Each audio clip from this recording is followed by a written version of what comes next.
தமிழக பாஜக தலைவராக அண்ணாமலை மீண்டும் தேர்வு செய்யப்பட மாட்டார் என்றும், புதிய தலைவர் குறித்து அதிகாரப்பூர்வ அறிவிப்பை வரும் 11ஆம் தேதி பாஜக தேசிய தலைமை அறிவிக்கிறது என்றும் கூறப்படுகிறது.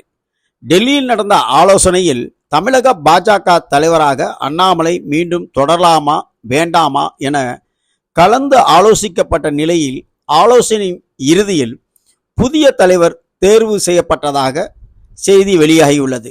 அந்த வகையில் வரும் 11ஆம் தேதி புதிய பாஜக தலைவர் யார் என்ற அறிவிப்பை பாஜகவின் தேசிய தலைமை வெளியிடுகிறது.